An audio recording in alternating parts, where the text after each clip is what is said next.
I paid for my daughter's entire dream wedding, only for her to block me at the door and say, "You're not allowed inside." Minutes later, those 5 words caused the open bar to lock up, the band to quit, and the bride to be evicted from her own reception. This is a story about the instant, devastating regret of biting the hand that signs the checks. Before I reveal exactly how I shut the whole party down, let me know where you're watching from in the comments, and please subscribe if you believe you should never bite the hand that feeds you.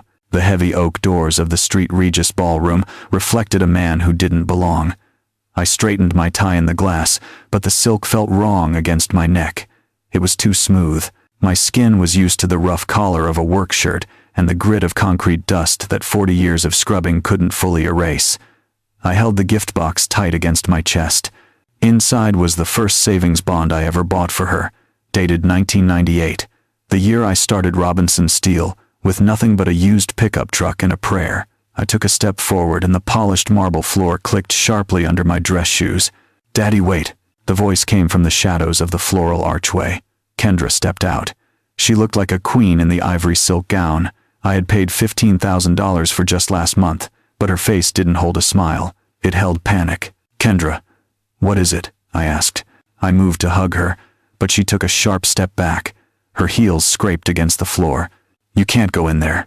Her voice was a hiss, low and desperate. I froze.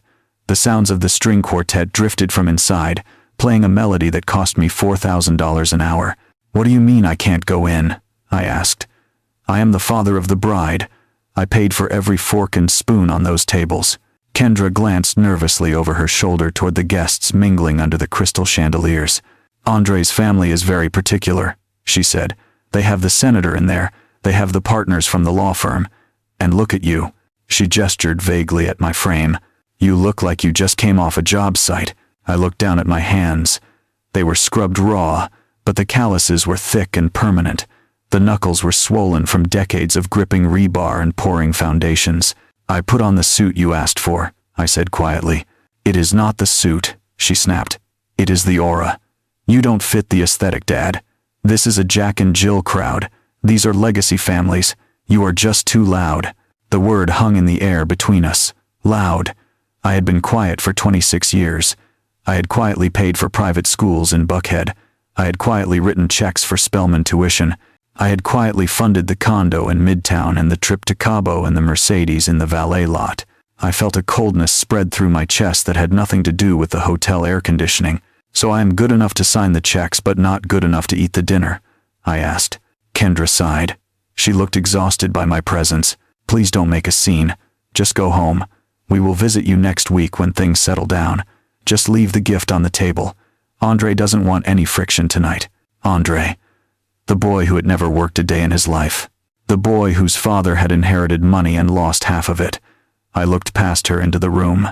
I saw Andre laughing with a group of men in tuxedos. He held a glass of scotch I had paid for. He stood on a floor I had paid to rent. He was living a life I had built. I looked back at my daughter. The little girl who used to sit on my lap in the cab of my truck and wear my hard hat was gone, replaced by this stranger in expensive silk who was ashamed of the sweat that bought it. "Okay," I said. The word was simple. Final. Kendra blinked. She expected a fight. She expected the loud construction worker she claimed I was. But I just stood there. "Okay," I repeated. I stepped over to the small antique table near the entrance. I placed the gift box gently next to a vase of white orchids. "I wouldn't want to ruin your aesthetic." "Dad, wait," she started. But she didn't mean it. She was just managing the situation, checking if I was angry enough to yell. I wasn't. I was past anger. I was in a place of cold clarity. "Enjoy your night, Kendra." I turned my back on the ballroom. I walked away from the music, and the laughter, and the daughter, who had just cut the last thread holding us together. My shoes clicked on the marble again. But this time the rhythm was different. It wasn't the hesitant step of a man trying to fit in. It was the steady march of a man walking away from a bad investment. I reached the revolving doors and pushed through into the humid Atlanta night. The valet saw me coming and jogged over. "Leaving already, Mr. Robinson?" he asked. "The night is just starting." "The night is over, son," I said. "Bring around the truck. Not the sedan. The truck." He looked confused, but he nodded. I stood under the awning and watched the luxury cars line up. Bentleys, Porsches, Teslas, and then my Ford F-450 King Ranch pulled up. It was big and black and rumbled like a beast. It had mud on the tires from the job site I checked this morning. It didn't fit the aesthetic of the Street Regis either, and for the first time in years, I was glad. I climbed into the cab and the smell of old leather and diesel welcomed me home. I sat there for a moment. My hands gripped the steering wheel, the same hands Kendra was ashamed of. I looked at the dashboard clock. It read 7:14 in the evening. The reception dinner was scheduled to be served at 7:30. I reached into my pocket and pulled out my phone. It was time to make sure my aesthetic matched my bank account. The screen glowed in the dim cab illuminating, the dust motes dancing in the air conditioning vents. I stared at the list of contacts on my phone. These were people who jumped when I called. People who knew that the name Isaiah Robinson meant a bill paid on time and a contract honored. Kendra had forgotten that. She thought money was magic. She thought it appeared from the air like humidity in August. She was about to learn that money was a current and I was the one standing at the switch. I pressed the first number. Citizens Trust Bank. Tasha picked up on the second ring. She was the VP of Private Client Services and the daughter of a man I used to lay brick with back in the 80s. "Mr. Robinson," she said, her voice warm and professional. "This is a surprise. I hope you are enjoying the wedding." "I am sitting in the parking lot, Tasha," I said. "I need you to access my primary holding account." "Of course. What do you need?" "I need you to freeze the authorized user cards connected to the Robinson Family Trust. All of them." There was a pause on the line. I could hear the faint clicking of a keyboard. "You mean Kendra's cards?" Tasha asked, her voice dropping a decibel. "And the new card we issued for Mr. Jefferson last week?" "That is exactly what I mean. Flag them as stolen if you have to, or just lost. I don't care about the code. Just make sure they decline." "Mr. Robinson, I see a pending charge right now coming through from the Street Regis bar. $5,000 for vintage champagne. Do you want me to authorize it?" "Decline it," I said. "Decline everything." "Done. The cards are dead. Is there anything else?" "Not tonight, Tasha. Thank you." I ended the call, one domino down. The champagne pouring inside that ballroom was now officially stolen property. I scrolled to the next number. Beverly Street James, the wedding planner who had looked down her nose at me every time I asked about the budget. She had called my questions quaint. She was about to find my financial decisions unforgettable. "Hello, Mr. Robinson," Beverly answered breathlessly. "I assume you are calling to tell me how magnificent the floral arch looks. It is truly a vision." "It is a vision, Beverly," I said. "But we have a problem with the master check." "What kind of problem?" "I am placing a stop payment order on the cashier's check I handed you this morning. The one covering the venue rental and your fee." Silence stretched over the line. It was the heavy silence of a woman calculating her liability. "Mr. Robinson, you cannot be serious," she whispered. "The event is underway. The hotel has already processed the security hold. If you pull that funding, the contract is void. They will shut us down. Then I suggest you start packing up your centerpieces, Beverly. The bank opens at 9 on Monday, but the stop payment is already logged in the app. You are working for free right now. But the guests, the senator. The senator is not paying the bill, Beverly. I am, and I am done paying." I hung up before she could argue. I didn't have the energy to explain the principles of respect to a woman who charged $700 for a napkin fold. I had one last call to make. This one was harder. This one was family. Not by blood but by neighborhood. Elijah owned the catering company. We grew up on the same block in Bankhead. I had given him his first loan to buy a stove. I pressed his name. "Zeke, my man," Elijah boomed over the phone. "I know I'm not supposed to take calls during service, but for you, I make an exception. These shrimp and grits are flying off the trays. People are losing their minds." "Elijah, listen to me closely," I said. The tone of my voice made him stop. The background noise of his kitchen faded as he stepped outside or into a quiet office. "What is wrong, Zeke? You okay?" "I am fine, but I need you to stop the service." "Stop the service? We haven't even brought out the main course yet. I got 300 filet mignons resting on the counter." "Pack them up," I said. "Take them home. Give them to the staff. Donate them to the shelter. I don't care. But do not serve another plate in that ballroom." "Zeke, Talk to me. What is happening? They kicked me out, Elijah. My own daughter told me I was too loud for her fancy party. She said I didn't fit the aesthetic. There was a long silence. I knew Elijah was wiping his hands on his apron. I knew his face was hardening the same way mine had. She said that to you?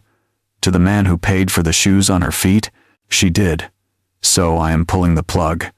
The money is gone, Elijah. The venue check is canceled. The credit cards are dead. If you serve that food, you are eating the cost. Hell no, Elijah said. I love that girl, but I am not running a charity for people who disrespect the hand that feeds them. I am sorry to put you in this spot. Don't be sorry. You just saved me $20,000 in food cost. I am telling the boys to wrap it up. We are out of here. Thanks, Elijah. I dropped the phone onto the passenger seat. The leather was cool under my hand. I looked out the windshield toward the service entrance of the hotel. A white van with Elijah's logo on the side was idling near the loading dock. A moment later, the reverse lights came on.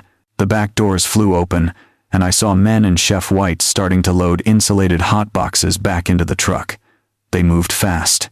They moved with the urgency of men who knew the paycheck had just evaporated. Inside the ballroom, the music was probably still playing. Andre was probably still laughing with his scotch. Kendra was probably accepting compliments on her dress. They were floating on a cloud of arrogance, unaware that gravity was about to kick in. I shifted the truck into drive. The diesel engine roared a low, powerful note that vibrated in my chest. I didn't look back at the hotel. I didn't look at the valet who was watching me with wide eyes. I eased the massive truck out of the circular drive and onto West Pace's Ferry Road. The streetlights blurred past me. I was going home to a quiet house and a cold beer. My daughter wanted a wedding without me. Now she was going to have one. While I navigated the traffic on West Pace's ferry, the world I left behind was unraveling with the precision of a controlled demolition. The street, Regis Ballroom, was designed to hold sound, capturing the laughter of the wealthy and the clinking of crystal, but it was not designed to hold the heavy silence of a declined transaction. It started at the bar. Kendra stood near the head table, one hand resting on the shoulder of the senator's wife, a smile plastered on her face that was designed to project perfect happiness. She signaled the bartender for a refill of the vintage champagne, the bottles that cost $800 each. The bartender, a man named Thomas, who had served presidents and royalty, did not lift the bottle. He looked at the point-of-sale terminal. He looked at the red notification blinking on the screen. Then he reached under the bar and locked the cooler. "Excuse me," Kendra said, her voice tight but polite. "We need another round for the head table." "I am afraid that is not possible, Mrs. Jefferson," Thomas said. His voice was low, discreet, trained to deliver bad news without causing a scene, but in a room full of people watching for cracks in the facade, discretion was impossible. "What do you mean not possible?" Andre asked, stepping up beside her. He adjusted his silk bow tie, his face flushing with the first hint of irritation. "We have an open bar package. Open it." "The authorization has been revoked, sir," Thomas said, placing a heavy napkin over the tap handles. "The account holder has reported the cards lost or stolen and initiated a strict stop payment order. We cannot pour another drop." Andre laughed. It was a sharp, barking sound that made the guests at the nearby tables turn their heads. "That is ridiculous," Andre said. "My father-in-law is just confused. He is an old man. Run the card again." "I cannot run a card that has been flagged for fraud, sir," Thomas replied, crossing his arms. At that exact moment, the side doors to the kitchen swung open. But it wasn't the parade of waiters carrying silver platters of filet mignon that the guests were expecting. Instead, Elijah's crew marched out in single file. They wore their crisp white uniforms, but their faces were grim. They carried large plastic bins. They moved with the efficiency of a pit crew. They didn't serve. They cleared. One waiter reached the senator's table and picked up the bread basket. Another removed the butter dishes. A third began collecting the untouched salads. "Hey," the senator said, looking up in confusion. "I wasn't finished with that." "I am sorry, sir," the waiter said, not making eye contact. "Catering service has been suspended. We are required to recover all inventory immediately." "Suspended," Kendra whispered. She looked around the room. The string quartet had stopped playing. The cellist was packing his bow into its case. The silence that followed was sudden and violent. It sucked the air out of the room. 300 guests. The elite of Atlanta's black society sat in stunned stillness. The only sound was the clatter of silverware being dumped into plastic tubs and the squeak of catering shoes on the marble floor. Andre grabbed the arm of the banquet captain. "Get your hands off my table," Andre hissed. "Do you know who I am? Do you know who my father is?" "I know that this event has a balance of $0 paid," the captain said, pulling his arm away. "And I know that my staff doesn't work for free." "This is a mistake," Kendra said, her voice rising now, panic starting to crack the perfect mask she had worn all day. "My father is just having a moment. He is emotional. I have my own funding." She reached into her beaded clutch, her fingers trembling as she pulled out the heavy black metal card. It was the card I had given her for emergencies. The card linked directly to the Robinson Family Trust. The card she used for handbags and spa days and trips to Bali. "Here," she said, thrusting it at the captain. "Put it on this. I authorize everything. The food, the bar, the music. Just turn it back on." The captain looked at the card, then at the mobile terminal in his hand. He took it. He swiped it. The beep was loud in the quiet room, a long, flat, dissonant tone that signaled failure. "Declined," the captain said, handing the card back like it was a piece of scrap metal. "Try it again," Kendra screamed. People were standing up now. The senator was checking his watch. Andre's mother was fanning herself rapidly, her eyes darting around the room to see who was witnessing this collapse. "It is declined code 0 to 4, the captain said. "Pick up card." "That means the bank wants it back, ma'am." Andre snatched the card from Kendra's hand and threw it onto the empty table. "Fix this, Kendra," he shouted. And for the first time, the guests heard the real Andre, not the charming heir, but the desperate man who had married a bank account. "Fix this right now. My friends are watching." Kendra looked at him, eyes wide with horror. Then she looked at the room. She saw the whispers behind hands. She saw the pity in some eyes and the glee in others. She saw the phones coming out, cameras recording the downfall of the Robinson-Jefferson wedding. "I can't," she whispered. "He cut me off. He really cut me off." The banquet captain signaled his team. "Ladies and gentlemen," he announced, his voice projecting to the back of the room. "Due to unforeseen financial circumstances, this event is concluding immediately. We ask that you make your way to the exits. The valet is retrieving vehicles now." The noise that erupted then was worse than the silence. Chairs scraped back, voices rose in a cacophony of shock and outrage. The illusion of wealth, the aesthetic Kendra had fought so hard to protect, dissolved into the reality of an unpaid bill. She stood in the center of the dance floor, a bride in a $15,000 dress, watching her guests flee as if the building were on fire. She was the queen of nothing, ruling over an empire of empty tables and silence. The heavy double doors of the ballroom swung shut behind them, muffling the sound of 300 guests realizing there was no dinner to be served. Kendra and Andre moved fast. They walked with their heads down, past the confused valet staff and the lingering photographers, who lowered their cameras in confusion. They needed a place to hide. They needed the sanctuary of the presidential suite on the top floor, a room that cost $4,000 a night. A room I had booked 6 months ago to ensure my daughter started her marriage in the lap of luxury. They practically ran to the elevators. Kendra held her dress up with one hand, tears finally streaming down her face, ruining the professional makeup job. Andre stood as far away from her as the small brass box allowed. He stared at the floor numbers lighting up one by one, refusing to look at his new wife. "You have to fix this, Kendra," he said to the steel doors. His voice was cold. It lacked the warmth he had shown when asking for my blessing, or rather when asking for access to my bank accounts. "I will fix it," she sobbed. "Daddy is just having a tantrum. He will calm down by tomorrow. We just need to get upstairs and call his lawyer." The elevator dinged at the penthouse level.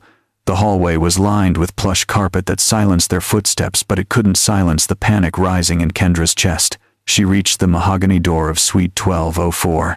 She pulled the gold key card from her clutch. Her hand shook as she slid it into the reader. Click, red light. She frowned and wiped her eyes. She tried again, slower this time. Click, red light. "What are you doing?" Andre snapped. "Open the door. I need a drink." "It is not working," she whispered. She slid it a third time. The small red light blinked mockingly. It was the same color as the declined notification on the credit card terminal downstairs. "Move," Andre said. He shoved past her and jammed his own key into the slot. Click.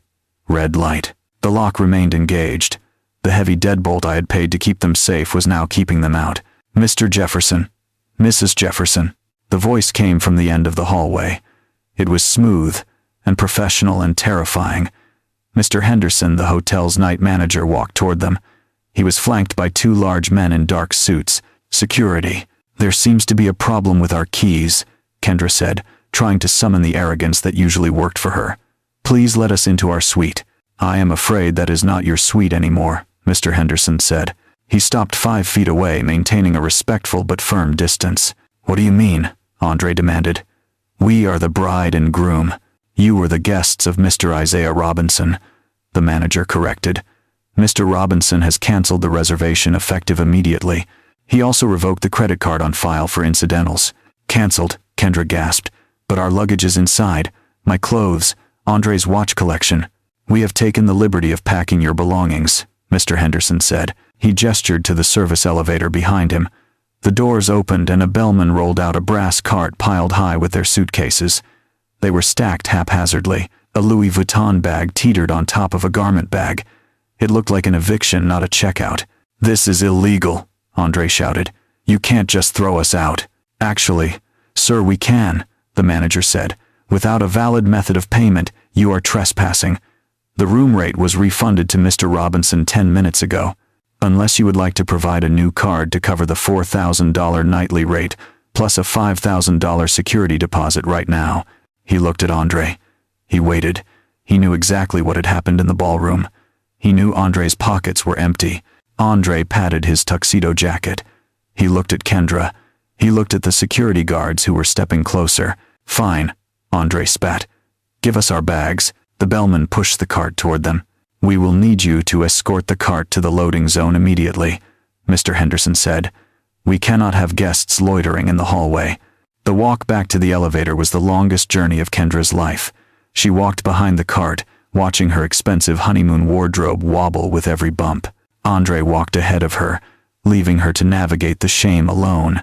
They didn't go back through the lobby. Security led them down the service elevator, the one used for laundry and garbage. The smell of bleach and trash replaced the scent of fresh orchids. They emerged onto the side street near the loading dock. The humidity of the Atlanta night hit them like a wet blanket. The heavy metal door clicked, locked behind them. They were standing on the concrete curb next to the dumpster. Kendra looked at her phone. 212% battery. No Uber app because the card linked to it was dead. Andre kicked his suitcase. It was a violent, childish motion that scuffed the expensive leather. This is a nightmare, he yelled. A literal nightmare. Do you know who I saw in the lobby as we were leaving? Judge Mathis, my father's golf partner. He saw me being escorted out like a criminal. Andre, please. Kendra reached for his arm. We can go to your parents' house. We can explain. My parents. He laughed. A bitter, sharp sound. My mother just texted me. She said do not bring that drama to her doorstep. She heard about the declined cards. Kendra. She heard you are a fraud. I am not a fraud, she cried. I am a Robinson. My father owns half the concrete in this city. Your father just left you on the curb next to the trash, Andre said. He turned and looked at her with eyes that held no love, only calculation. You told me you had access. You told me the trust fund was liquid. It is, she pleaded. It was. I don't know what he did. He made us look like fools, Andre said.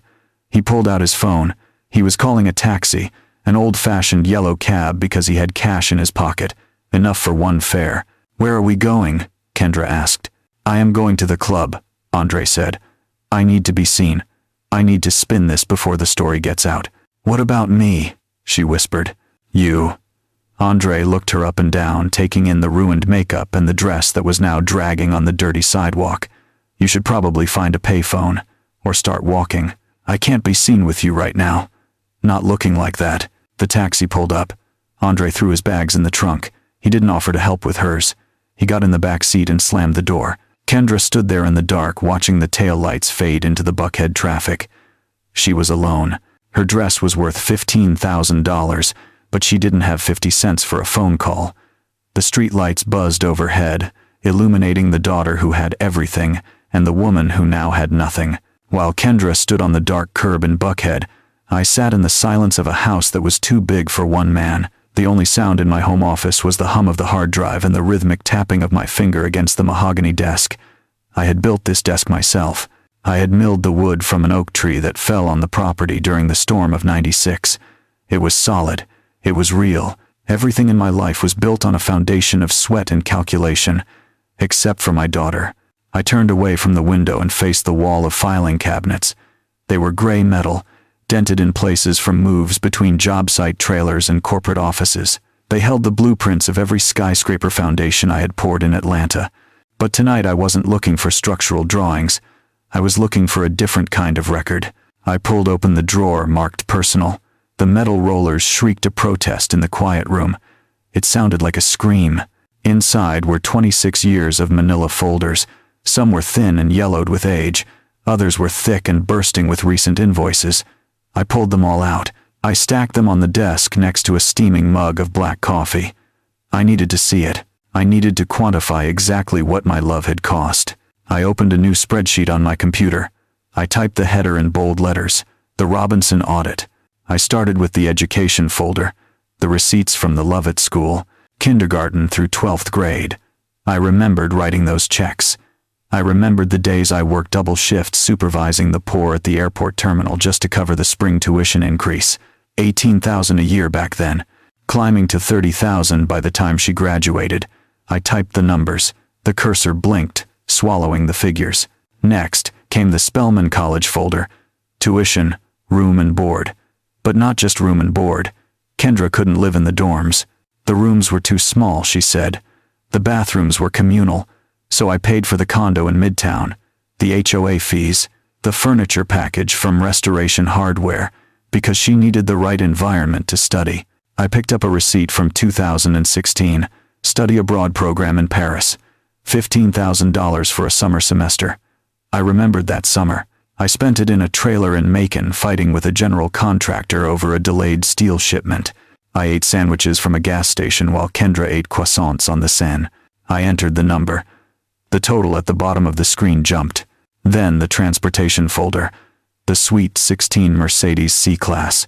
I remembered her face when she saw the big red bow. She didn't hug me. She ran to the driver's side and checked the mirror to see how she looked. 3 months later, she backed it into a pole while texting. I paid the deductible. I paid the increased insurance premium. When she graduated college, she needed the Range Rover because it was safer. I paid the down payment. I paid the monthly note. My hands were shaking slightly as I typed. It wasn't anger anymore. It was grief.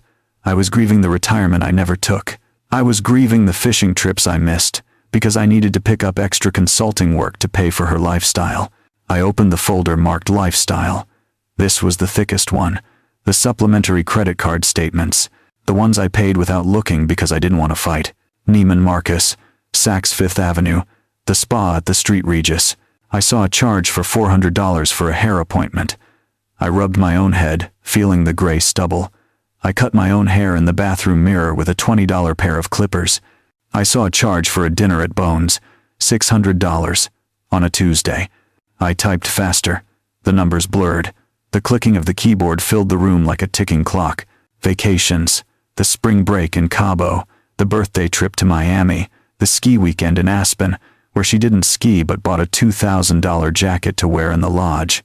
And finally the wedding folder, the deposits, the dress, the flowers, the band. I hit the enter key one last time. The spreadsheet calculated the sum. The number sat there in black and white, unemotional, factual, irrefutable. $1,240,000. I stared at the screen. That number wasn't just money. It was my life. It was my cartilage.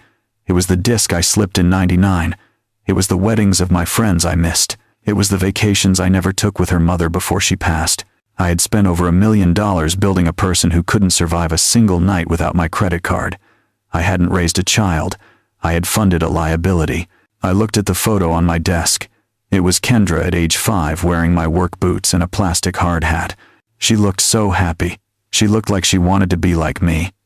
Somewhere along the way, she stopped wanting to be like me and started wanting to be better than me. But she didn't understand that being better meant building something of your own, not standing on top of what someone else built for you. I printed the document. The printer whirred and spat out 3 pages of density. This was the evidence. This was the bill of sale for a soul I had accidentally purchased. I reached for my phone. It was past midnight, but I knew Brenda Vance would be awake. My corporate attorney didn't sleep. She ate sharks for breakfast. "Brenda," I said when she answered. "Isaiah," she replied, her voice crisp. "I heard about the Street Regis. The city is talking." "Let them talk," I said. "I need you to draft a document for me. Name it." "I am looking at a spreadsheet, Brenda. A ledger of expenses over the last 26 years. I want to reclassify these expenditures." "Reclassify?" she asked. "As what?" "As loans," I said. "I want a formal demand letter. Repayment of principal in full." "Isaiah," she said, her voice softening slightly. "You know you can't collect on gifts." "They weren't gifts, Brenda. They were investments in a partnership that has been dissolved due to breach of contract." She dismissed me. She claimed I didn't fit the aesthetic. Well, my money doesn't fit her aesthetic either. I paused, taking a breath that rattled in my chest. "Draw it up, Brenda. I want it delivered by courier tomorrow morning. To the motel where she is likely staying, because I know she doesn't have the cash for anything else." "Consider it done," Brenda said. I hung up. I looked at the spreadsheet one last time, then I turned off the monitor. The room plunged into darkness. I sat there in the dark, surrounded by the ghosts of my bank account, waiting for the sun to rise on a new world. A world where everyone paid their own way. The morning sun hit the glass facade of the Vance Legal Group tower with blinding intensity. On the 42nd floor, Brenda Vance signed the final page of the document with a fountain pen that cost more than most people's cars. She didn't smile. She didn't feel pity. She was a surgeon of the law, and she had just completed a perfect amputation. "This is ready," she said, sliding the heavy cream-colored envelope across the marble conference table. The courier, a young man with a motorcycle helmet tucked under his arm, picked it up. "Priority delivery," Brenda added. "Direct handoff. Do not leave it at the front desk." "I understand, ma'am." He left the room, and Brenda turned her chair to look out at the Atlanta skyline. Somewhere down there, in the sprawling city, a young woman was waking up to a reality that no amount of crying could wash away. Brenda checked her watch. It was 9 o'clock. The education was about to begin. 5 miles away on Cheshire Bridge Road, the Econolodge sign buzzed with a dying neon hum. It was a place where people went when they wanted to disappear, or when they had nowhere else to go. Room 108 smelled of stale cigarette smoke and industrial cleaner. The carpet was sticky. The curtains were thin, letting in the harsh morning light that revealed every stain on the cheap bedspread. Kendra sat on the edge of the mattress, still wearing her ruined wedding dress.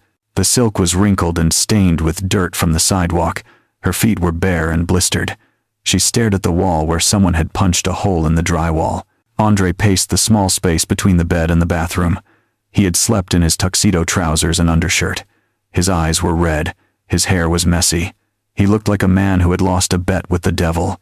"My mother isn't answering," Andre said, slamming his phone onto the scratched dresser. "She has blocked me, Kendra. My own mother has blocked me."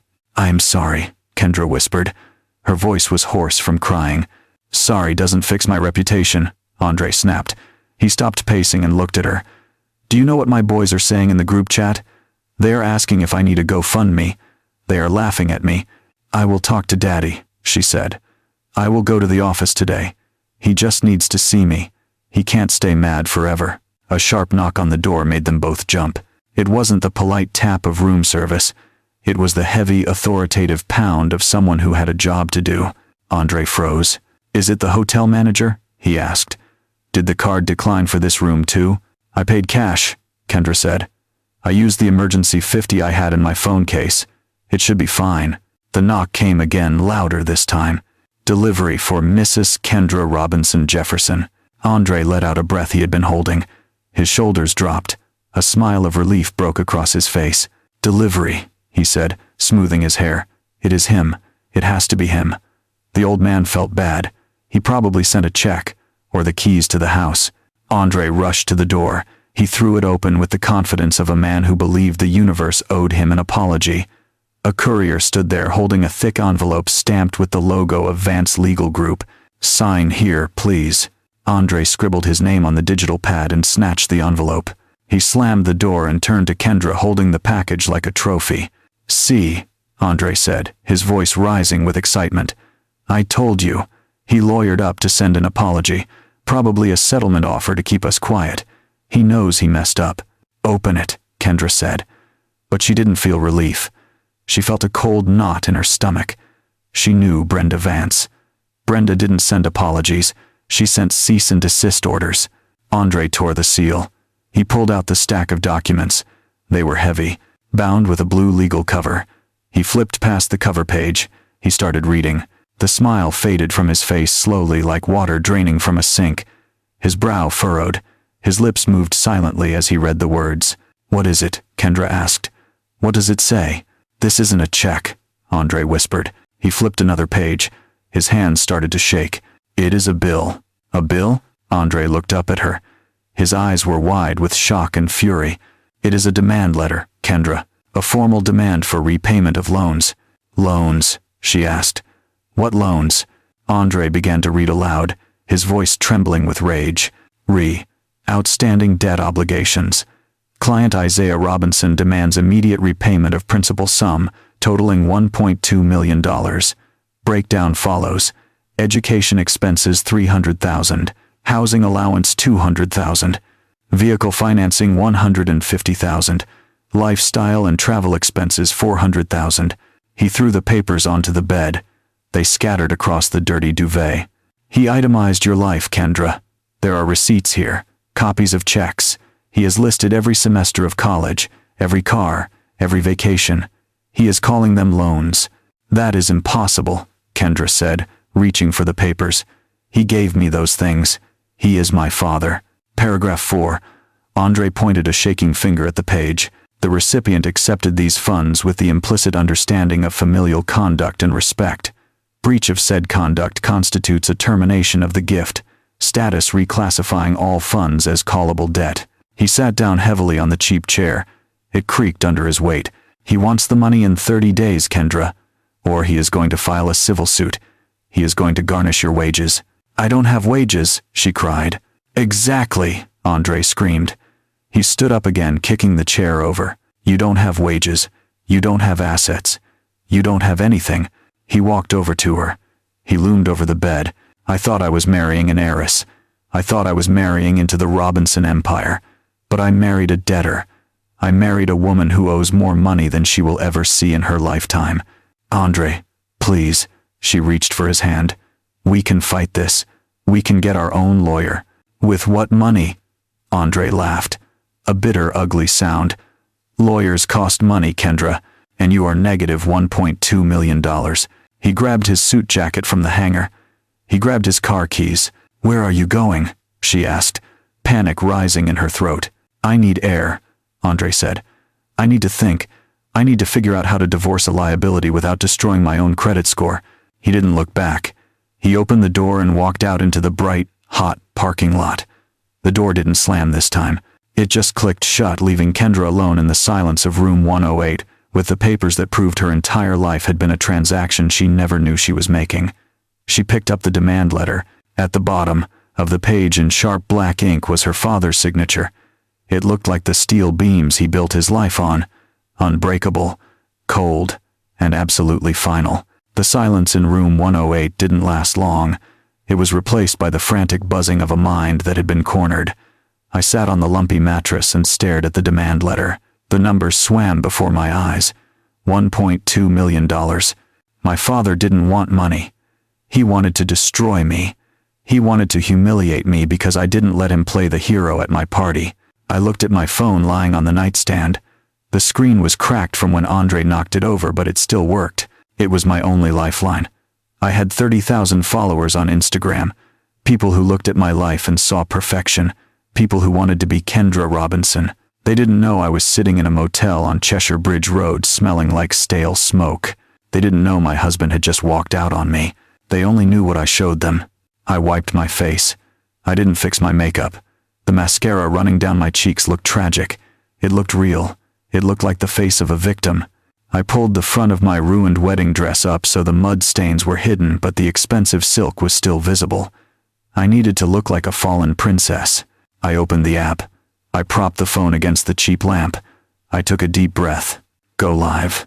The countdown timer flashed. 3, 2, 1. Hey guys, I whispered. I let my voice crack. I didn't have to pretend. I was terrified. I know I have been quiet. I know you saw the rumors about the wedding.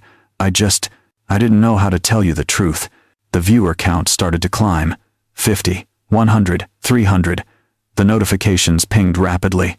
Hearts, concerned emojis, questions asking if I was okay. My father. I paused and looked away from the camera, letting a single tear fall. My father is not well. We have tried to keep it private for a long time, but yesterday he had an episode, a severe episode. I saw the comments flying by. Oh my God, is he sick? Praying for you. He came to the wedding and he was confused, I continued, gaining confidence with every lie. He didn't recognize people. He became aggressive. We tried to calm him down, but he started screaming about money. He thinks people are stealing from him. It is part of the paranoia. I reached for the demand letter.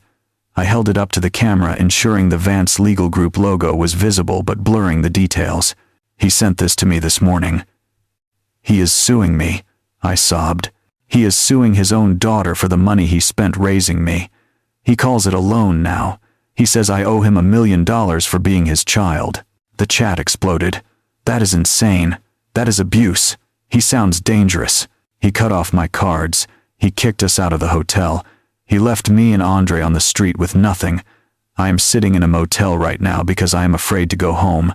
I am afraid of what he might do next. I leaned closer to the phone. I am sorry to air this family business, but I am scared. He is a powerful man in this city. He has lawyers and money and connections. All I have is the truth. Please pray for us. Please pray that he gets the help he needs before he hurts someone else. I ended the stream. My hands were shaking, but not from fear anymore. It was adrenaline. I watched the replay count tick upward. 5,000 views in 10 minutes. Then 10,000.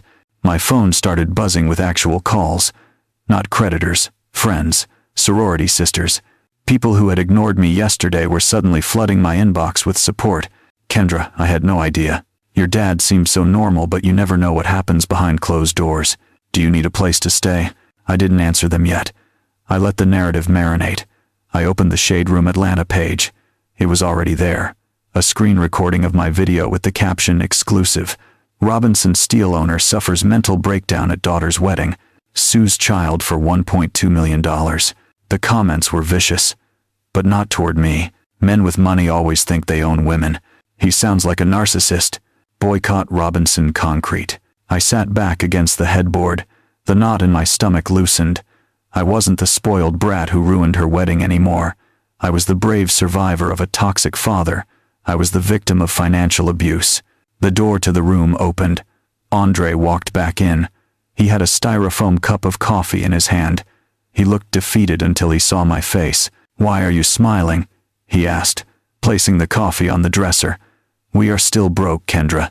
Check your phone," I said. He frowned and pulled his device from his pocket. He scrolled for a few seconds. His eyes widened. He looked up at me, then back at the screen. "You said he was senile," Andre whispered.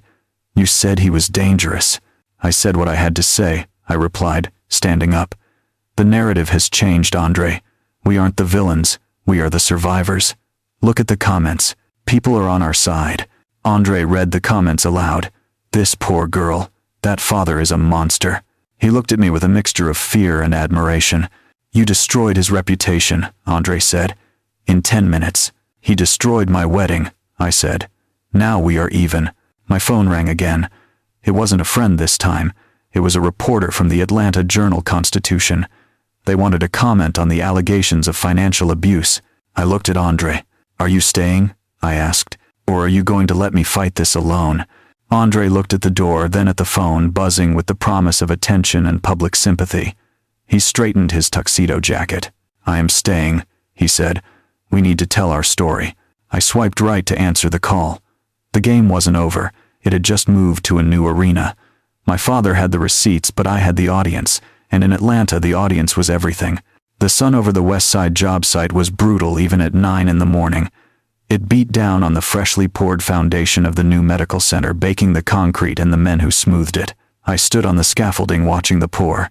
The smell of wet cement and diesel fuel was the only perfume I ever needed. It smelled like progress. It smelled like money earned, not given. I adjusted my hard hat and signaled to the crane operator. The steel beam swung through the air, casting a long shadow over the dirt. This was my world.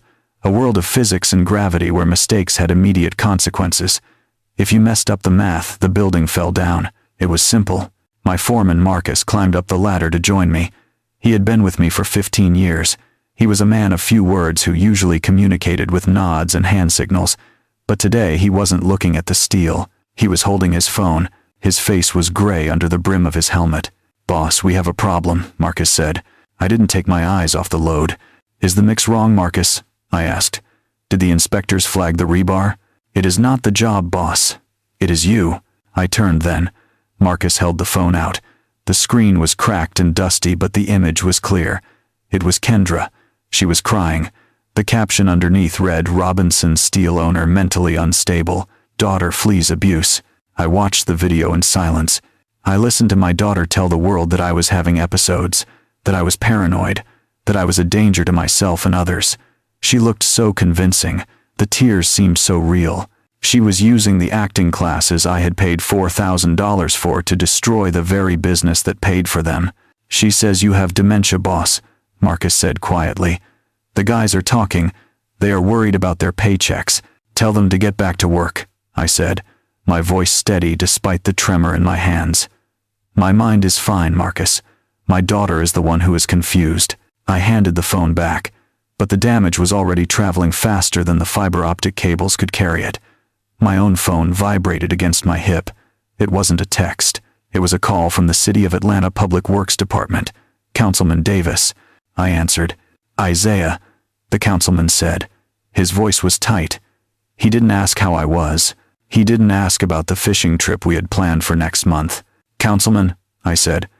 "To what do I owe the pleasure?" "We have a situation, Isaiah. I just saw the video. The one your daughter posted. It is a lie, Councilman. A family dispute that got out of hand." "That may be," the councilman interrupted, "but she is alleging mental instability. You are the primary contractor on a $20 million municipal project. There are clauses in our contract, Isaiah, safety clauses." "I know the contract," I said. "I wrote half of it." "Then you know that if the principal of the firm is incapacitated or mentally unfit, we have to suspend operations pending a review. We cannot have a senile man directing the placement of 10-ton steel beams over a public street. The liability is too high." "I am not senile," I snapped. "I am on the site right now supervising the lift. Come down here and see for yourself." "I can't do that, Isaiah. The optics are bad. My office is getting calls. People are asking if we knew about your condition. I have to issue a stop work order." "A stop work order," I repeated. My blood turned cold. A stop work order meant the cranes stopped moving. It meant the concrete hardened in the trucks. It meant penalties of $50,000 a day. "Just until we get a medical clearance," the councilman said. "I am sorry, Isaiah. My hands are tied." He hung up. I stared at the phone. Kendra hadn't just embarrassed me. She had attacked my livelihood. She had attacked the 60 families who depended on Robinson Steel for their mortgage payments and grocery bills. The phone rang again immediately. It was the bank. First Horizon Commercial Lending. "Mr. Robinson," the loan officer said, "we have received some disturbing reports regarding the leadership stability at Robinson Steel." "Here we go," I said.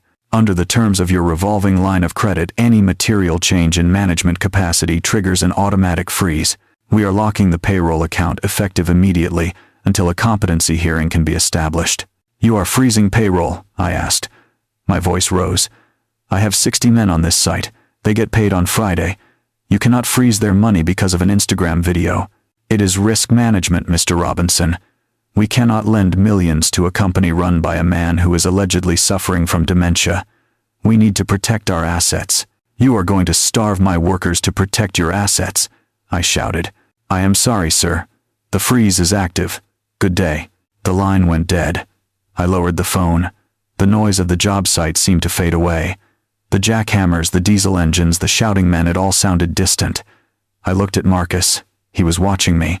He had heard enough to know we were in trouble. "Shut it down," I said. "What?" Marcus asked. "Shut it down, Marcus. The city is pulling the permit. The bank is freezing the money. We are done for the day." Marcus looked at the crew. He looked at the half-poured foundation. "Boss, if we stop now, that concrete will set wrong. We will have to jackhammer it out. It will cost thousands." "It is already costing us everything," I said. I walked over to the edge of the scaffolding. I looked out at the city I had helped build. I saw the skyline that my steel supported. Kendra thought she was playing a game. She thought she was just winning an argument on the internet. She didn't understand that she was lighting a fire in the engine room of the ship, keeping her afloat. She wasn't just hurting me. She was hurting Marcus. She was hurting the crane operator with 3 kids. She was hurting the guys who mixed the cement. I felt a cold rage settle in my gut. It was heavier than the steel beam swinging above me. I wasn't a father anymore. I wasn't a provider. I was a CEO under attack. And when a CEO is under attack, he doesn't hide. He doesn't apologize. He produces evidence. "Get the crew together, Marcus," I said. "Tell them to go home. Tell them I will fix this." I climbed down the ladder. My boots hit the dirt with a heavy thud. I walked to my truck. I didn't look at the phone again. I didn't need to see the comments. I knew what I had to do. Kendra wanted a public spectacle. She wanted to talk about my mental state. Fine, I would give her a spectacle. But I wouldn't bring tears. I would bring receipts. I started the truck. The engine roared to life. I turned the wheel toward downtown, toward the office of Brenda Vance. It was time to stop being a parent and start being a plaintiff. The business was at stake, and nobody threatened my business and walked away clean, not even my own blood. The conference room at the Hyatt Regency was packed to standing room only. The air was thick with the scent of stale coffee and anticipation. Reporters from every major Atlanta news station jostled for position, their cameras pointed at the empty podium. They were there to see the collapse of a titan. They were there to document the mental decline of Isaiah Robinson, the man who had supposedly lost his mind and attacked his own daughter. I watched them from the wings. I adjusted my tie. It was a Windsor knot, perfect and tight. I smoothed the lapels of my charcoal suit. I wasn't wearing my work boots today. I was wearing the uniform of a man who was about to conduct a hostile takeover of the narrative. Brenda Vance stood beside me. She checked her tablet one last time. "Are you ready, Isaiah?" she asked. "Once we turn that projector on, there is no going back. She will never forgive you for this." "She never forgave me for being a construction worker, Brenda," I said. "She just tolerated me because I paid the bills. It is time to stop paying." I walked out onto the stage. The murmur of the crowd died instantly. The camera shutters clicked like a swarm of mechanical crickets. I stepped up to the microphone. I didn't shake. I didn't stutter. I looked directly into the lens of the camera, broadcasting live to the city that was threatening to pull my contracts. "Good morning," I said. My voice was low and steady. "Yesterday, my daughter Kendra Jefferson released a statement alleging that I am suffering from dementia and paranoia. She claimed I am financially abusing her. She claimed I am unfit to run Robinson Steel." I paused. I let the words hang there. I am not here to argue with my child. I am here to present the audit. I pressed the remote in my hand. The massive screen behind me flickered to life. It wasn't a spreadsheet this time. It was a timeline, a visual history of transaction and extraction. 2 images appeared side by side. On the left was a photo of Kendra. She was 22 years old, standing on a white sand beach in Bali, holding a coconut and smiling at the sun. She looked carefree. She looked expensive. On the right was a photo of me, taken on the exact same day. I was waist deep in a muddy trench in July. My shirt was soaked with sweat. My face was gray with exhaustion. I was shouting instructions to a crane operator, trying to set a beam before a storm hit. The timestamp on both photos was July 14th, 2018. "This is what financial abuse looks like," I said. The room went deadly silent. "My daughter calls this a vacation," I continued, pointing to the beach. "I call it an invoice. That trip cost $12,000. I worked 3 double shifts in a row to pay for it.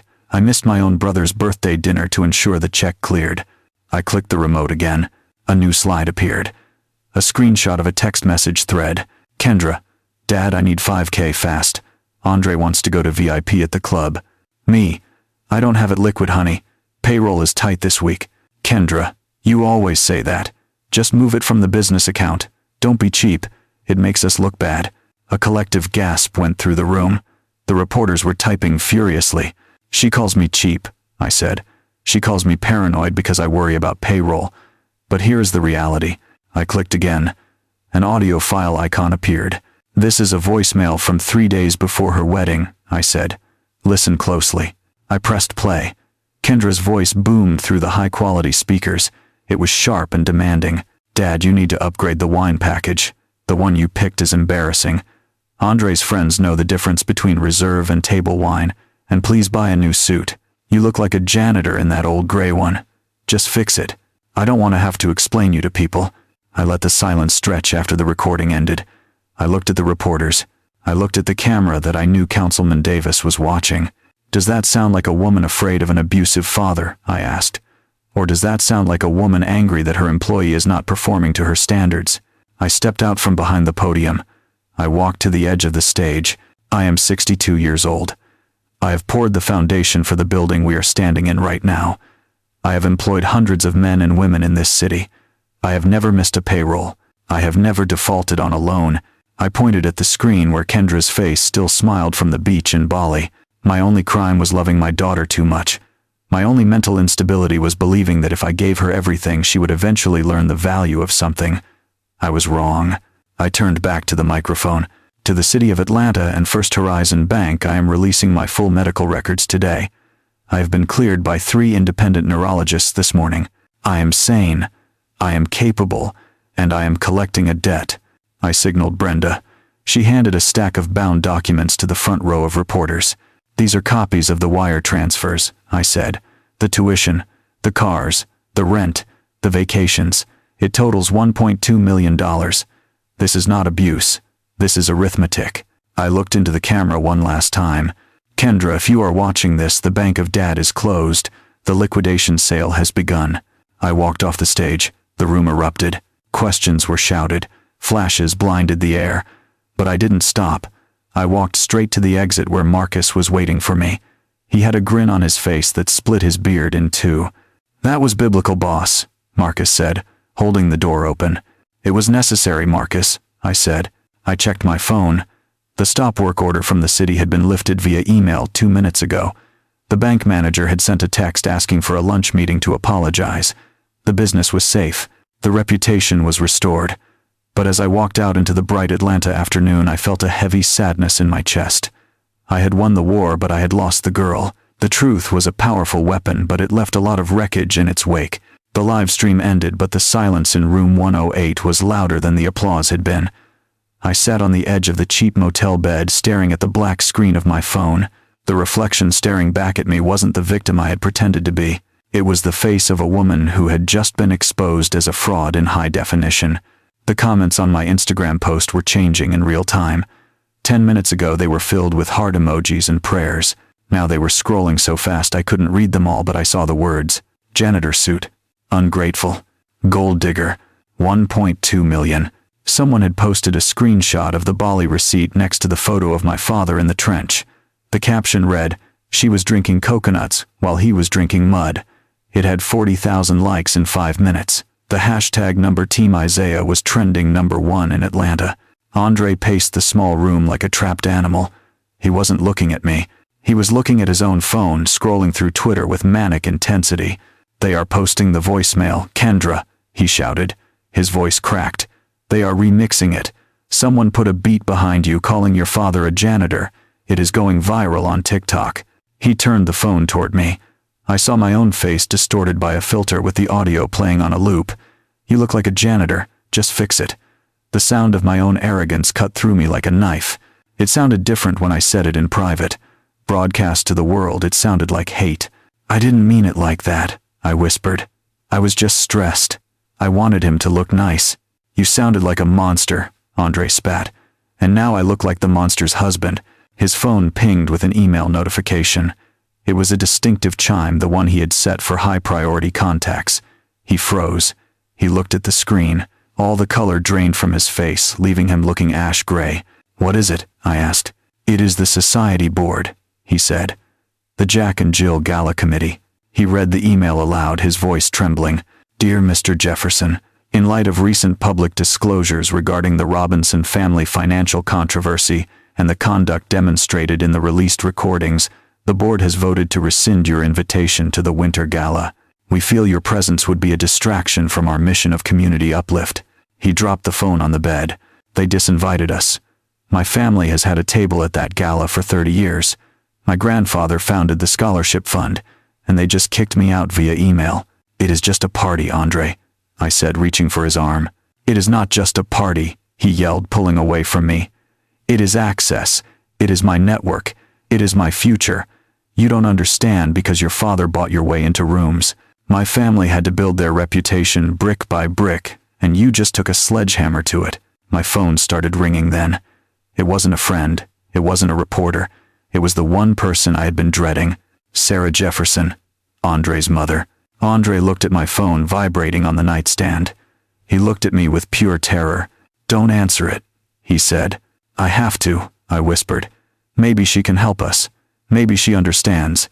I swiped answer. I put it on speaker so Andre could hear. Mrs. Jefferson, I started. Kendra. Her voice was ice cold. It was the voice of a woman who wore pearls like armor. Put my son on the phone. He is right here, I said. Andre leaned toward the phone. His hands were shaking. Mama, he said. Mama, listen. It is all a misunderstanding. The video was taken out of context. Be quiet, Andre, Mrs. Jefferson said. I do not want to hear your explanations. I have just seen the spreadsheet. I have seen the receipts your father-in-law published. Mama, he is lying. He is just angry. Is the voicemail a lie, Andre? She asked. Did she not say those things? Did she not call a man who spent $1 million on her a janitor? Andre didn't answer. He couldn't. We are Jeffersons, she continued. We value dignity. We value hard work. We do not associate with parasites. Mrs. Jefferson, please, I sobbed. I love your son. If you loved him, you would not have dragged his name into the mud with your entitlement. She cut me off. The church ladies are calling me Kendra.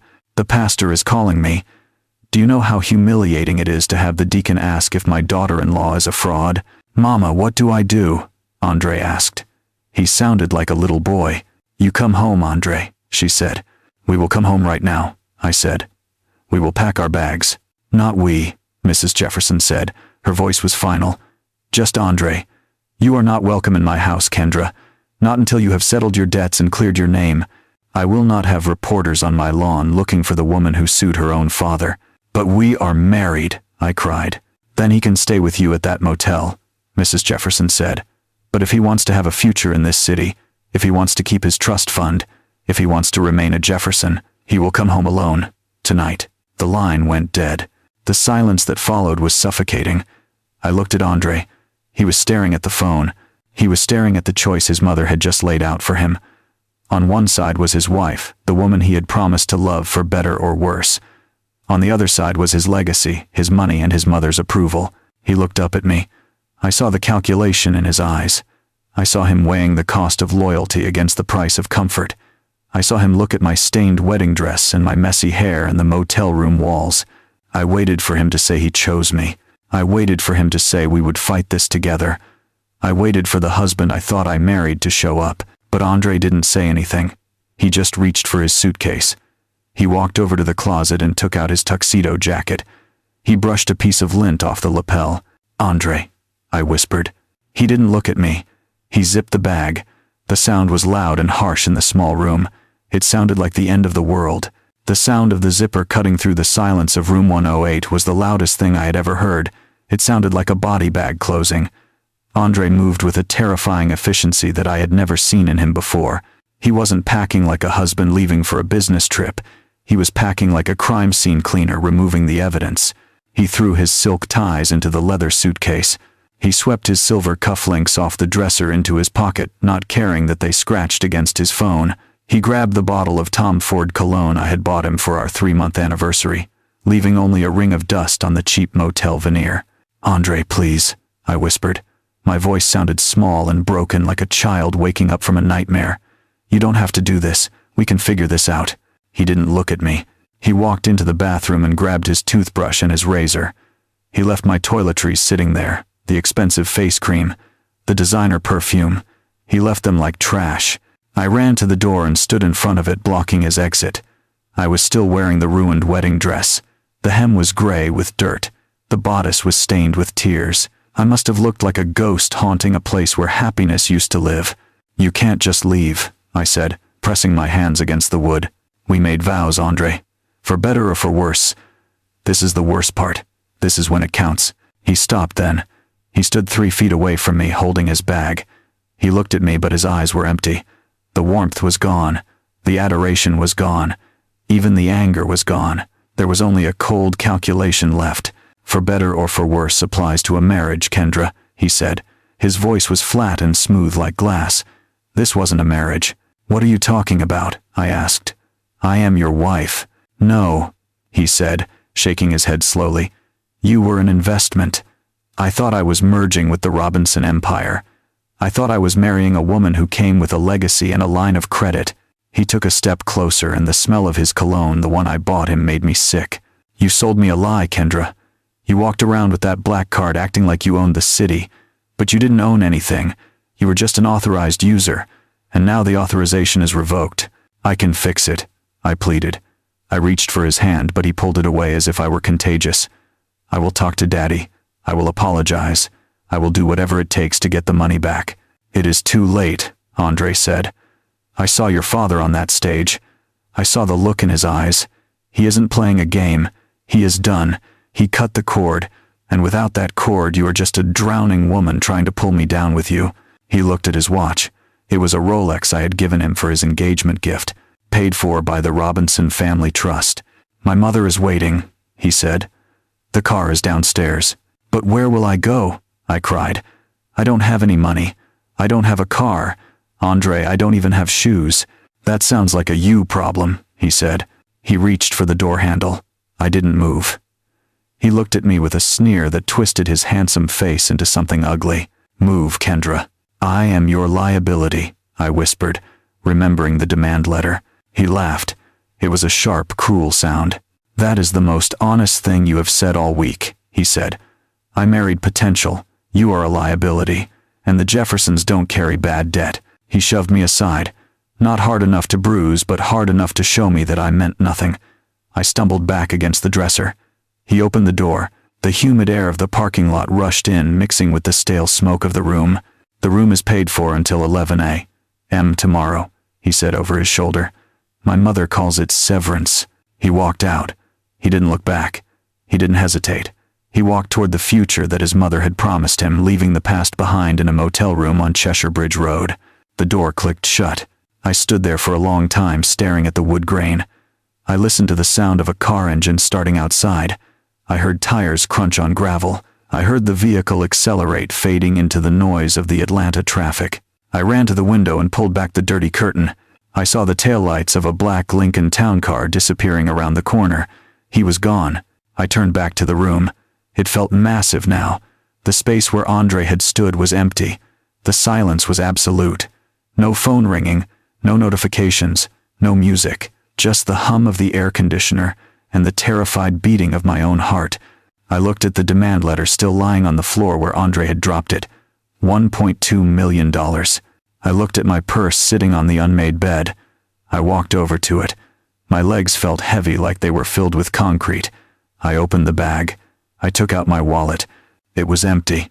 I checked the side pocket. I found 2 quarters and a dime. 60 cents. I stared at the coins in my palm.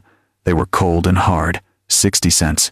I was the girl who spent $12,000 on a vacation to Bali. I was the girl who spent $400 on a haircut. I was the girl who had called her father a janitor because his suit wasn't expensive enough.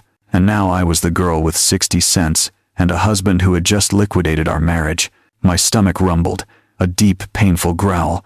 I hadn't eaten since the wedding tasting yesterday morning. I realized with a shock of horror that I couldn't buy food. I couldn't buy a bottle of water. I couldn't even use the vending machine in the hallway because the soda cost $1.50. I sat down on the floor. I pulled my knees to my chest, protecting the expensive silk of my dress from the dirty carpet. But it didn't matter anymore. The dress was trash. I was trash. The sun began to set outside, casting long shadows across the room. Darkness was coming, and for the first time in 26 years no one was coming to turn on the lights for me. I was completely and utterly alone. The sun rose over Cheshire Bridge Road with a cruelty that felt personal. It highlighted the stains on the carpet of room 108 and the empty space where my husband used to be. The digital clock on the nightstand read 10:30. I had 30 minutes until checkout, 30 minutes until the manager with the heavy keys came to throw me out. I stood up, my stomach twisted with a hunger I had never known. It wasn't the polite appetite of a woman waiting for a brunch reservation. It was a physical pain, a gnawing emptiness that made my hands shake. I looked at the wedding dress lying in a heap on the floor.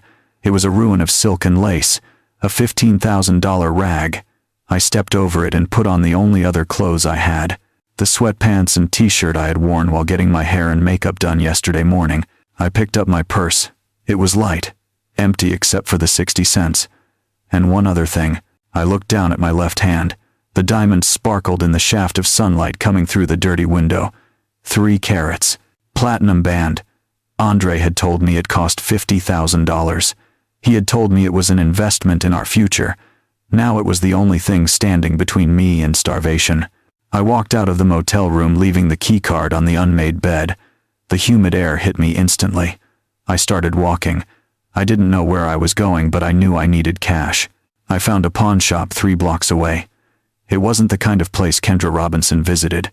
It had bars on the windows and a sign that said "We buy gold" in peeling yellow letters. I pushed the heavy door open. The bell jingled. The man behind the counter looked up from his newspaper. He had grease under his fingernails and eyes that had seen too much desperation to be moved by mine. "Help you," he grunted. "I need to sell this." I slid the ring across the scratched glass counter. My hand trembled. This was my marriage. This was the promise of forever. He picked it up. He screwed a jeweler's loop into his eye. He studied the stone for a long time. 50,000, I whispered. My husband said it was worth 50,000. The man laughed. It was a dry hacking sound. Your husband lied, lady. This is a lab-grown stone. Decent clarity, but it ain't natural. And the band is 14 karat, not platinum. I felt the room spin. Even the ring was a fraud. Everything about my life with Andre had been a cubic zirconia wrapped in a Tiffany box. What will you give me for it? I asked. 800. Cash. 800, I gasped. That is not enough. I need a hotel. I need food. Take it or leave it. I took it. I walked out with $800 in my pocket. It felt like a fortune and it felt like nothing. I went to the Burger King next door and bought a Whopper meal. I sat in the plastic booth and ate like an animal. The grease stained my fingers. I didn't care. With food in my stomach, clarity began to return. I had money for a week at a cheap motel, maybe 2 if I was careful. But after that I would be on the street. I needed a job. I walked to Lenox Mall. It was a long walk in cheap flip-flops. My feet blistered. When I arrived, I went straight to the luxury boutique where I had spent $4,000 on a handbag last month. The air conditioning felt like heaven. The smell of expensive leather made me want to cry. "Can I help you?" the manager asked. She recognized me. I saw her eyes flick to my sweatpants, then to my messy hair. "I need a job," I said. "I know the brand. I have bought half the inventory in this store. I would be a great sales associate." She looked at me with pity that was worse than the pawnbroker's indifference. "Kendra," she said softly, "we are hiring, but we check references and we check social media." "So?" I asked. "So I saw the video," she said. "I saw the receipts your father published. You called him a janitor, Kendra. Our clients are self-made women. They wouldn't buy a keychain from someone who treats working people like that. You are a liability to the brand." She turned her back on me. I walked out. I tried 3 more stores. The result was the same. My face was too famous and my reputation was too toxic. I wasn't an heiress anymore. I was a meme. I was the face of entitlement. I ended up in a small park near the Buckhead border. I sat on a wooden bench watching the sun start to dip lower. My feet throbbed. My soul hurt. Across the playground, a man was pushing a little girl on a swing. He was wearing dirty work boots. His shirt was stained with sweat and drywall dust. He looked tired, but every time he pushed the swing, the little girl laughed. "Higher, Daddy," she screamed. "Higher." He pushed her again. He smiled. It was a smile of pure exhaustion and pure love. I watched them and I remembered. I remembered a man coming home smelling like concrete. I remembered him lifting me up with hands that were rough like sandpaper but gentle like silk. I remembered asking for a pony and getting a savings bond instead. I remembered hating him for it. And now, sitting on a park bench with $800 to my name and no future, I finally understood. The savings bond was love. The work boots were love. The refusal to let me drown in my own debt was love. He hadn't destroyed me. He had saved me. He had stripped away the fake gold and the lab-grown diamond so I could finally see what was real. I stood up. I wiped my face. I knew where I had to go. I didn't call an Uber. I started walking toward the industrial district, toward the smell of wet cement and diesel, toward the only man who had ever told me the truth even when it broke his heart to do it. The sun had long since set by the time I reached the driveway of the house I grew up in. It wasn't a mansion in Buckhead. It was a solid brick ranch in quiet Cascade. The lawn was perfectly manicured. The Ford F-450 was parked in the spot where my Mercedes used to sit. I walked up the concrete path. My legs shook with every step. My sweatpants were dusty and my face was clean of makeup but heavy with shame. Daddy was sitting on the front porch. He was in his rocking chair, the one he bought the year Mom died. He held a glass of iced tea in one hand and a blueprint in the other. He didn't look up as I approached. He knew the sound of my walk even in cheap flip-flops. I stopped at the bottom of the steps. I didn't try to go up. I didn't deserve to stand on the porch yet. "Hello, Daddy," I whispered. He folded the blueprint slowly. He placed it on the small table. He looked at me. His eyes weren't angry anymore. They were just tired. "You look hungry," he said. "I am," I admitted. "I am hungry and I am broke and I am alone." He nodded slowly, rocking back and forth. The wood creaked a familiar rhythm. "Did you come for a check, Kendra?" he asked. "Because the bank is still closed." "I didn't come for money," I said. "I came to tell you that you were right." I took a deep breath. The night air smelled like jasmine and rain. "I called you a janitor," I said, the tears starting to fall again. "But you were the CEO of my life. You built the floor I stood on and I treated it like dirt. I am sorry, Daddy. I am so sorry." He stopped rocking. He leaned forward, resting his elbows on his knees. "Sorry doesn't pay the bills, Kendra." "I know," I said. "I pawned the ring. It was fake anyway, just like everything else Andre gave me. I have enough cash for a week. After that I have nothing. So what is the plan?" he asked. "I want a job," I said. "Not a vice president title, not a consulting fee. I want a job. I went to the mall and they wouldn't hire me because of how I treated you. Nobody trusts me." I looked him in the eye. "But you know I can work hard when I have to. I pulled all-nighters for finals. I can learn. Give me a job at the yard. Any job. I will file papers. I will sweep the warehouse. I will answer phones." He studied my face. He was looking for the lie. He was looking for the angle. But there wasn't one. I was stripped bare. "We have an opening," he said slowly. "Weigh station clerk. You log the trucks in and out. You check the manifests. It starts at 6 in the morning. I will take it. It pays $15 an hour," he said. "No benefits for the first 90 days. And you pay rent if you move back in here. $500 a month." I nodded. It sounded like the best deal I had ever heard. "Okay," I said. He stood up then. He walked to the edge of the porch. He looked down at my blistered feet in the flimsy sandals. He turned and picked up a box sitting by the door. He tossed it down to me. "Put these on," he said. "You can't work in flip-flops." I opened the box. Inside were a pair of steel-toe work boots. Small, my size. He had bought them days ago, waiting for this moment. I sat down on the bottom step and pulled them on. They were heavy. They felt substantial. I laced them up tight. For the first time in my life I wasn't wearing shoes to look good. I was wearing them to do something. I stood up. The boots grounded me. I looked up at my father. "See you at 6, I said. "Don't be late," he replied. "The trucks don't wait for anyone." He picked up his tea and went back to his blueprint. He didn't hug me. He didn't need to. He had given me something better than a hug. He had given me a chance to save myself. True wealth isn't found in a trust fund or a platinum card. It is found in the calluses on your hands and the integrity of your word. When we shield our children from every struggle, we rob them of their strength. Isaiah didn't punish Kendra by taking away her money. He liberated her by giving her the opportunity to earn her own self-respect. You cannot understand the value of the shade if you have never planted the tree. Sometimes, The most loving thing a parent can do is let their child walk the path alone, even if it means watching them stumble, so they can finally learn how to stand tall on their own 2 feet. If this story resonated with you, please hit the like button and subscribe to the channel for more narratives about justice and redemption. Share your thoughts in the comments. Did Isaiah do the right thing? To listen to the next story, click on the video appearing on your screen now. Thank you for watching.